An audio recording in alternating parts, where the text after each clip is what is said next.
저는 골프하고 아무 인연도 없는데 오크크릭 골프장에 있는 뮤지엄산을 3번이나 가보게 되었네요. 첫 번째는 2013년에 처음 방문했는데 이때는 한솔 뮤지엄이라는 이름이었습니다. 그러고 보니 지어진 첫 해에 여기를 방문했네요. 두 번째는 사진 한 장도 안 찍었고요. 제대로 답사를 한 것은 세 번째였습니다. 그렇게 된 것은 솔직히 안도의 명성을 대기업에서 돈 주고 산 그냥 그렇고 그런 박물관으로 알고 있었거든요.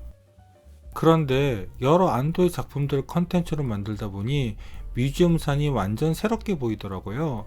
어쩌면 안도가 모든 작품들에서 추구했던 건축적 시그니처를 여기에 다 쏟아부은 것이 아닌가 하는 생각까지 들더라고요.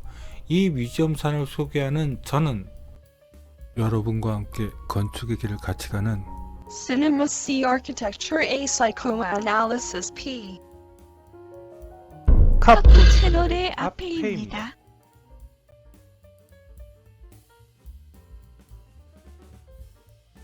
자, 그럼 뮤지엄산을 한번 찾아가 볼까요?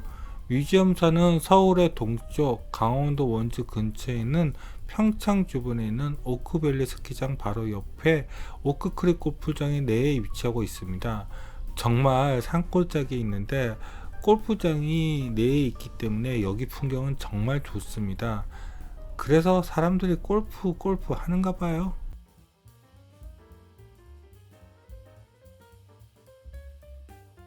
뮤지엄산은 바로 접근할 수 없고 일단 웰컴 센터에서 티켓을 끊고 들어가야 합니다.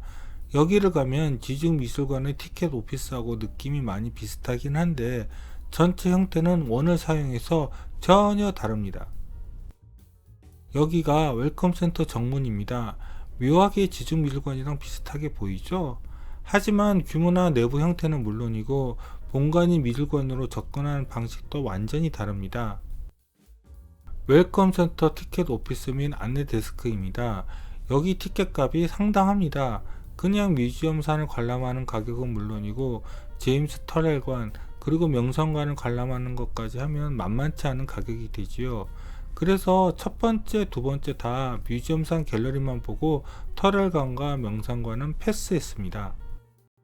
첫 번째, 두 번째는 웰컴 센터를 제대로 살펴보지 못하고 그냥 훅 지나갔는데 세 번째는 좀 자세히 살펴보니 이곳은 은근히 베네스 하우스 느낌이 나는 게 재밌었습니다. 그리고 인상적인 것은 그 전에는 내부에 사용하지 않았던 돌담을 재료로 사용해서 노출 콘크리트와 차별성을 둔 것입니다. 이것은 뮤지엄산 본관에서도 이어집니다. 웰컴 센터를 나가면 이렇게 거대한 돌담 가벽을 통해서 뮤지엄산 본관으로 가는 길을 유도하고 있습니다. 마치 한국의 읍성을 연상시키는 저 돌담은 매우 인상적입니다. 돌담 가벽에서 플라워 가든으로 나와 웰컴 센터를 바라본 곳입니다. 본태 박물관에서도 느꼈는데 이 가벽에서도 한국 읍성의 느낌이 나는 게 안도가 한국 전통 건축에 대한 감이 있는가 하는 생각까지 들더라고요. 예를 들어 충남 서산에 있는 해미읍성을 볼까요? 느낌이 좀 비슷하지 않나요? 처음 방문했을 때 여기에 큐레이터의 설명을 들었는데 뮤지엄산을 기획할 때 안도가 어떠한 돌을 쓸 것인지 엄청 신경 썼고 한국의 많은 돌들을 추천받아 지금의 파주석으로 결정했다고 하더라고요. 여기가 플라워 가든이라고 하는데 세 번 다 갔지만 여기에 꽃이 만발할 때는 아니었습니다. 하지만 대신 여기 큰 조각상이 오브제로서는 충분한 역할을 하고 있는 것 같습니다. 웰컴 센터에서 뮤지엄산으로 가는 길은 은근히 지니어스 로사이에서 받은 영감이 이어진 것 같은 느낌이 듭니다. 플라워 가든을 빠져나오고 뮤지엄산 본관을 가기 전까지 이어진 하얀 자작나무 숲은 정말 인상적입니다. 여기를 지나가면 왠지 딴 세계로 넘어가는 듯한 느낌까지 드니까요.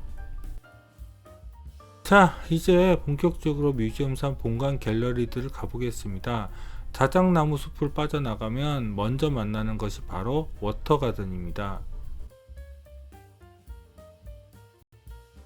가벽을 십자로 교체하는 것은 안도가 명화의 정원에서부터 적극적으로 사용해온 그만의 시그니처 디자인입니다. 그런데 세 번째 답사를 갔을 때는 겨울이라서 그런지 수공간을 작동시키지 않았더라고요. 수공간이 설치되어 있는데 그것이 작동되지 않았을 때 안도의 작품은 좀 느낌이 많이 다릅니다. 첫 번째 답사를 갔을 때는 수공간이 이렇게 제대로 작동이 되었는데 또 비가 와서 그 느낌이 안 났고요. 그런데 이 십자가벽은 정말 여기의 대지적인 상황과 어울리게 자연스럽게 동선을 유도하더라고요. 이제는 안도가 지역주의 건축가라는 것을 인정해야 할 것 같습니다. 이 길을 쭉 따라가시면 뮤지엄산 본관이 나옵니다. 이 노출 콘크리트 가벽은 중국 전통 건축의 영벽처럼 교묘하게 정문을 가리는 효과가 나네요. 그리고 이 가벽조차 돌담과 노출 콘크리트로 재료를 다르게 한 것도 좋은 선택이었던 것 같습니다. 물만 이 사진에 더 있었으면 좋았을 텐데요. 자, 이제 뮤지엄산 페이퍼 갤러리부터 가볼까요? 이리로 가시면 됩니다.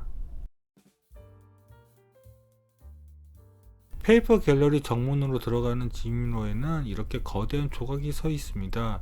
이 조각은 굉장히 인상적이긴 한데 조금 오버사이즈가 아닌가 하는 생각이 듭니다. 특히 이렇게 수공간이 작동하지 않을 때는 좀 황량하게까지 느껴져서요.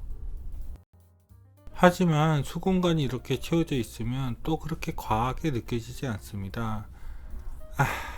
정말 비가 오지 않고 해가 쨍쨍하며 수공간이 채워졌을 때 갔었어야 했는데, 사실 첫 번째 방문했을 때 비가 왔는데 저 파주석은 그렇게 썩 와닿지는 않았습니다. 그런데 이렇게 날씨가 좋을 때는 확실히 파주석의 질감이 다르게 느껴지더라고요. 해가 제대로 뜨니까 마치 노출 콘크리트처럼 그림자가 잘 떨어지면서 정말 완전 다른 느낌이 들더라고요. 그리고 해가 좋을 때는 벽체와 틈을 두고 있는 저 지붕 사이로 햇빛이 들어오면서 내부 공간에도 다른 느낌을 줍니다. 저렇게 지붕과 벽체 사이에 틈을 두는 것은 꼬르비제의 롱샹 순례자 성당에서 영감을 얻은 것으로 보이는데요. 다만 저 사이에 롱샹처럼 유리창이 없었으면 어떨까 싶은데, 그렇게 하면 한국의 겨울을 버텨내기 힘들겠죠? 뮤지엄산 갤러리 건물의 동쪽 외부에는 수공간이 설치되어 있습니다. 이 수공간도 안도가 계획한 수공간 중 가장 발전된 형태가 아닌가 싶습니다. 처음 뮤지엄산이 지어졌을 때 여기서 찍은 커피 광고가 매우 인상적이었습니다. 공유가 나오는 광고였는데 그때 이후로 지금까지 공유가 그 브랜드 모델로 활동하고 있네요. 세 번째 방문했을 때는 여기에 물이 없으니 너무 황량하게 보이더라고요. 그래서 본태 박물관 편에서 수공간이 제대로 작동했을 때 그 공간의 느낌이 다르다고 이야기했던 것입니다. 내부에서는 잘 모르는데 외부를 보면 남측의 페이퍼 갤러리 동들과 북측에 있는 청조 갤러리 동은 대지 높이가 이렇게 차이가 있습니다. 그래서 내부를 들어가게 되면 층 개념이 많이 헷갈리게 되는데요. 이런 공간 계획을 하는 것이 정말 쉽지 않았을 겁니다. 세 번째 방문했을 때 앞에 물이 없이 느낌이 많이 다르죠. 이쪽은 청조 갤러리 동관의 남측입니다. 이쪽은 청조 갤러리 동관의 북측 후면입니다. 저기로 나오시면 스톤 가든과 명상관, 그리고 제임스 터널관으로 가실 수 있습니다. 뮤지엄산을 계획했을 때 처음에 안도는 제주도 현무암을 외벽 돌담으로 사용할 생각이었다고 합니다. 아마 지니어스 로사의 경험이 있었기 때문이겠죠. 하지만 파주석은 정말 신의 한 수였던 것 같습니다. 자, 그럼 이제 내부를 들어가 보겠습니다. 근데 많이 복잡합니다. 플라워 가든에서 페이퍼 갤러리 동으로 들어오는 동선은 갤러리 동 내부 2층입니다. 그리고 여기에서 스톤 가든으로 나가는 층은 내부 1층이고요. 그래서 공간이 많이 헷갈립니다. 먼저 페이퍼 갤러리 서관을 살펴볼까요? 갤러리 동의 공간적인 원칙은 외부에 파주석 돌담을 세우고 안쪽에는 지니어스 로사이처럼 노출 콘크리트 가벽을 만들어 일종의 이중 외피의 공간 계획을 사용하고 있습니다. 또 다르게 보자면 공간 안에 공간을 두는 칸의 건축적인 공간 구성을 따라한 것이라고도 볼 수 있고요. 그래서 여기 복도 공간은 굉장히 인상적입니다. 페이퍼 갤러리 서관의 남측 복도의 하부 창입니다. 이 창은 정말 좋은 아이디어였던 것 같습니다. 제 생각에는 저 가운데에 유리창 바가 없으면 더 좋았을 것 같은데요. 기술이나 구조적인 문제일 수도 있고 안도의 감은 저 같은 인간과는 다를 수도 있죠. 페이퍼 갤러리 서관의 한쪽 복도는 이렇게 2층이 다 보이고 다른 한쪽은 1층만 보입니다.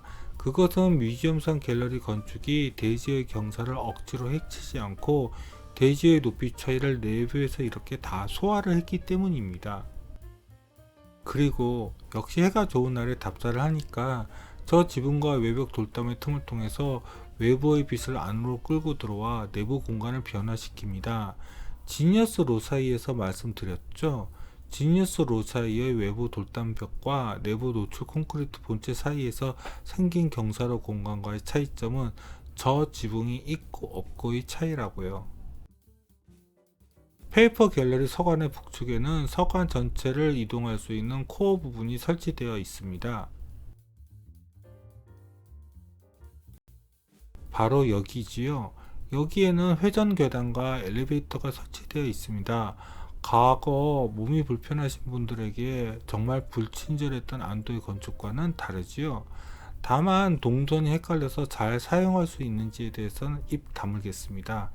일반인들도 여기 헷갈리거든요.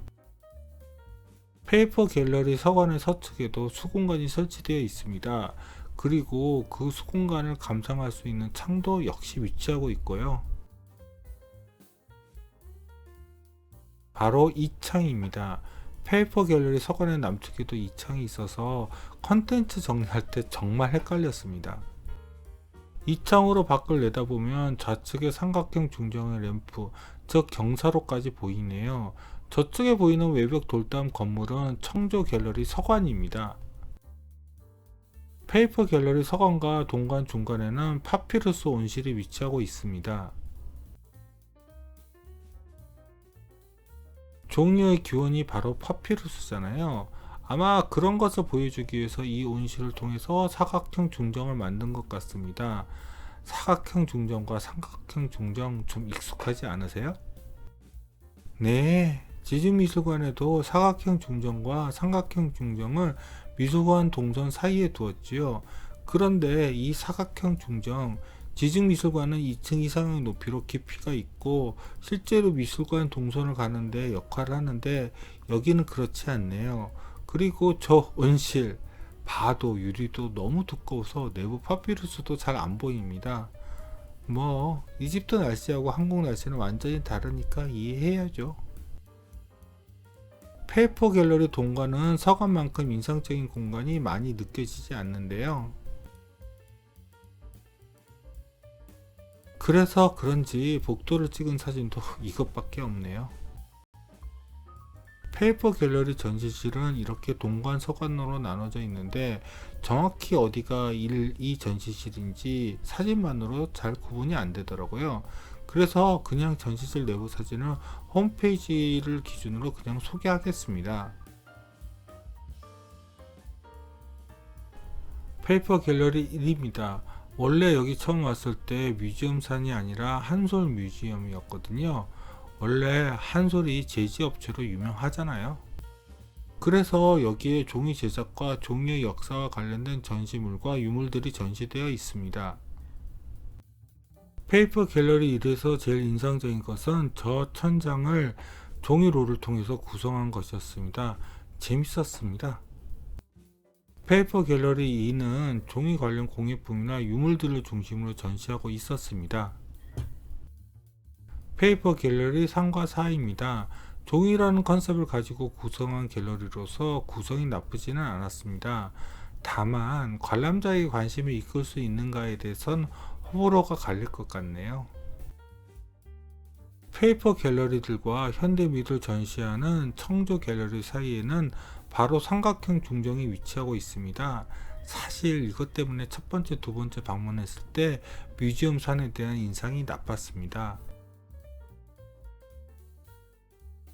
그도 그럴 것이 바로 지중미술관의 삼각형 중정 때문이었습니다. 이 지중미술관의 삼각형 중정 경사로 내부와 뮤지엄 산의 삼각형 중정 경사로 내부를 비교해 보세요. 비슷하죠? 거기다가 지중미술관과는 달리 삼각형 중정의 램프를 따라서 찢어진 창들의 모서리가 지중미술관과 달리 구조체가 보입니다. 그리고 유리가 끼워져 있는 것도 마음에 안 들었고요. 그래도 안도의 작품들 전체 컨텐츠를 정리하다 보니 제가 나쁜 선입견을 가지고 있었다는 것을 바로 알 수 있었습니다. 뮤지엄 산의 삼각형 중정의 외부벽을 따라서 찢어진 창은 지중미술관을 그대로 베끼다 못해서 후퇴한 것이 아니라 도리어 발전된 것으로 봐야 한다는 생각이었습니다. 우선 이 창들은 지중미술관과는 달리 삼각형 3면을 모두 찢어가면서 빙 둘렀다는 것입니다. 그것도 2번이나요. 그리고 구조적으로도 놀라운 것이 저 램프도 캔틸레버로 삼각형 중정 외벽에 지지되면서 페이퍼 갤러리 동관과 청조 갤러리 서관의 내부 벽체 사이에 틈을 만들어 또 다른 공간적인 연출을 했다는 것입니다. 그래서 다시 보니 확실히 지중미술관보다 발전적으로 삼각형 중정을 풀었다는 것을 느낄 수 있었습니다. 이런 공간적인 구성은 이전 안도의 다른 작품들, 일본이나 다른 서구에서 만들어진 작품에서는 볼 수 없는 복잡성과 독창성이 분명히 있습니다. 그리고 그 캔틸레버로 된 램프 모서리에서 다른 갤러리 본체의 2층 복도를 이렇게 한눈으로 확인할 수 있는 것도 재미있었습니다. 물론 이 모서리의 기둥만 없었다면 더 좋다고 생각합니다. 이 모서리 기둥 때문에 삼각형 모서리에서 사진을 못 찍겠더라고요. 그래서 약간 빗나가게 사진이 찍히더라고요. 너무 불평만 하는 것이 아닐까 모르겠네요. 이제 램프를 좀 따라서 내려가 볼까요? 확실히 삼각형 중정의 내부 쪽 램프는 층고가 확실하게 확보되어 있으니 지붕과 벽체 사이로 들어온 틈을 통해서 들어오는 햇빛의 효과도 확실하게 다르게 느껴지네요. 1층으로 내려가는 램프 역시 인상적입니다. 2층 램프와 건물 본체 사이에 벌어진 틈이 주는 느낌도 매우 다르네요. 삼각형 램프를 다 내려오시면 자연스럽게 청조 갤러리 서관으로 입장할 수 있게 동선이 구성되어 있습니다. 그러니 페이퍼 갤러리 2층으로 들어오셔서 청조 갤러리 1층으로 이동하신 중간 단계의 역할을 삼각형 중정이 충분히 하는 것이죠. 저쪽이 청조 갤러리 서관 1층으로 들어가시는 입구이고 저쪽으로 가시면 삼각형 중정으로 나가실 수 있습니다. 삼각형 중정의 외부입니다. 지중미술관에서 외부의 한 줄, 그것도 한쪽 벽면의 동선 문제 때문에 램프를 따라 찢지 못했던 저 창을 2번 돌게 만들었습니다. 조형적으로도 확실히 지중미술관보다 완성되었다고 볼 수 있겠죠. 그리고 역시 날씨가 좋아야지 이 공간이 더 확실하게 느껴집니다. 그래서 안도 콘텐츠를 다 정리하면서 뮤지엄 산에게 미안합니다. 솔직히 안도가 평생 해왔던 건축적 시그니처의 가장 발전된 형태가 여기에 다 적용된 것 같습니다. 왜 이렇게 안도가 뮤지엄 산의 진심이었는지는 잘 모르겠습니다. 안도의 나이를 생각해보면 이제 인생의 황혼기에 자신의 건축 작품들을 정리하고 싶은 심정으로 뮤지엄산을 접근했는지도 모르겠지요. 자, 이쪽은 청조 갤러리 서관 2층으로 접근하는 공간입니다.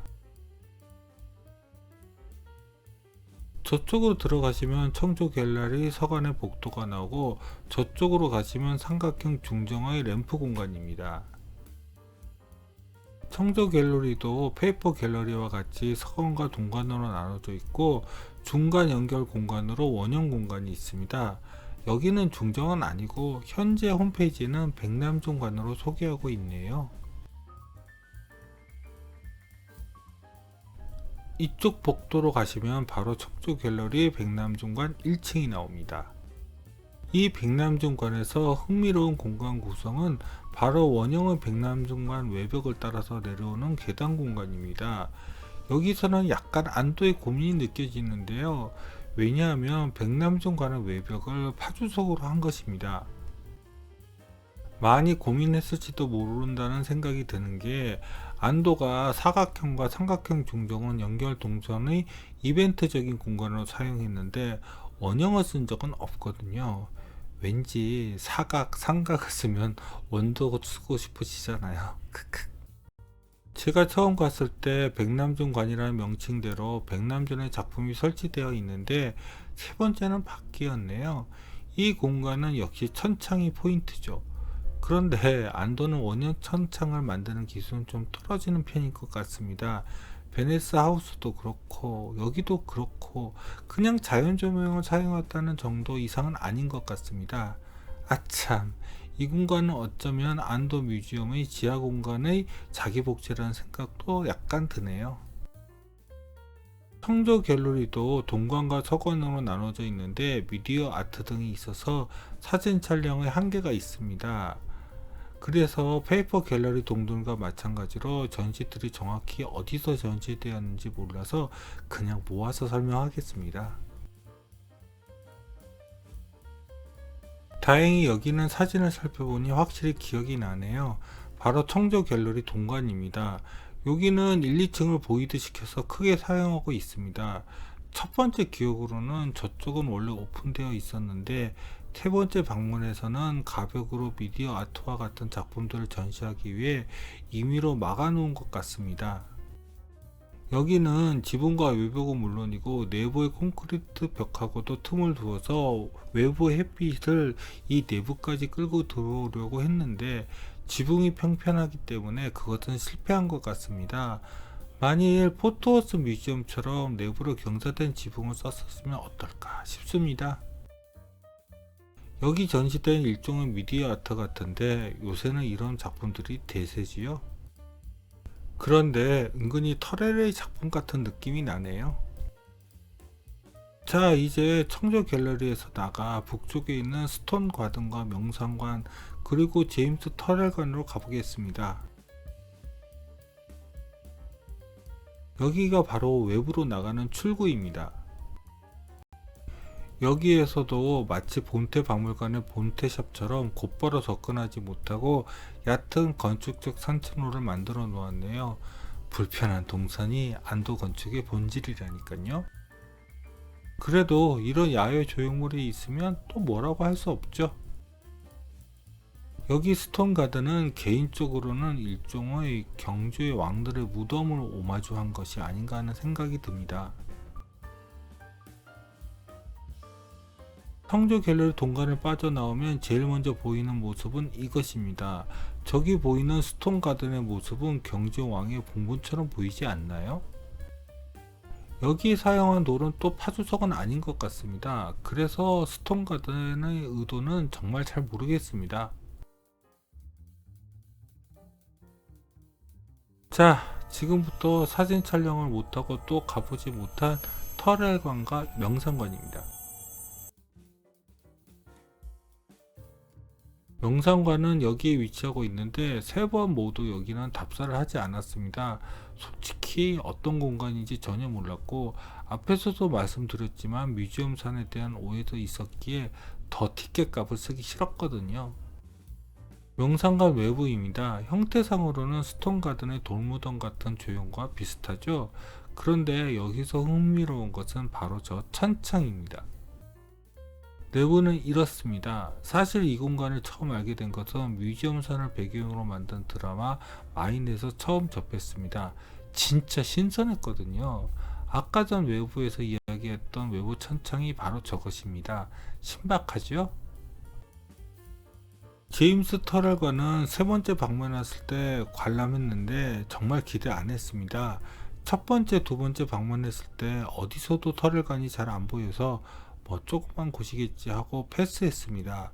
아까 전 삼각형 중정도 그렇고 터렐관 너무 지중미술관을 가져다 베낀 것 아닌가 하는 거부감이 작용한 것 같습니다. 그런데 여기 뮤지엄산의 터렐과는 훌륭합니다. 터렐의 대표적 스타일의 작품들을 다 모아 넣었더라고요. 이 콜렉션은 지중미술관보다 낫습니다. 먼저 터렐 하면 바로 떠오른 스카이스페이스. 규모는 지중미술관보다 작지만 여기는 충분히 터렐의 스카이스페이스가 가지고 있는 예술적인 특성을 충분히 경험할 수 있습니다. 여기도 특정한 시간대에 저 하늘로 열린 창을 닫고 내부 조명을 통한 공간을 경험할 수 있다고 하는데 한번 보고 싶습니다. 정말 의외로 여기서 처음 만나게 된 터렐의 작품으로 호리즌 룸이 있습니다. 계단 위에 보이는 저 창, 저것은 정말로 외부로 완전히 열려있는 창입니다. 저 공간을 나가는 경험을 여기서 할 것이라고는 정말 기대하지 않았습니다. 그리고 웨지워크. 이 작품은 처음 터렐을 유명하게 한 작품인데 이 작품도 여기서 처음으로 보았습니다. 실제로 카메라를 가지고 가서 이렇게 사진이 나오지 않습니다. 여기는 완전 캄캄한 공간에 들어가서 서서히 어둠이 눈에 익숙해지면 저런 프레임이 보이게 되죠. 이 사진은 사기입니다. 그리고 간츠펠드. 이 공간은 지중미술관에서도 제가 한번 설명을 했습니다. 이것도 여기에 있네요. 아까 전 호리즌 룸의 창을 나오면 이렇게 오크크릭 골프장의 전경이 환하게 내려 보입니다. 겨울이 아니었다면 하다못해서 눈이 왔으면 더 멋진 전경이 되었을 텐데요. 아참, 터렐과는 안도가 디자인한 것 같지는 않습니다.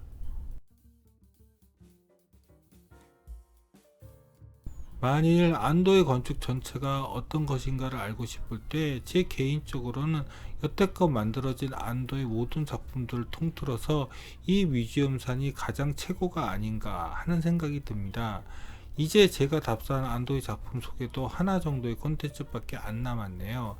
다음 콘텐츠 기대해 주시고 구독과 좋아요 부탁드리며 이상 카프 채널의 아페이였습니다.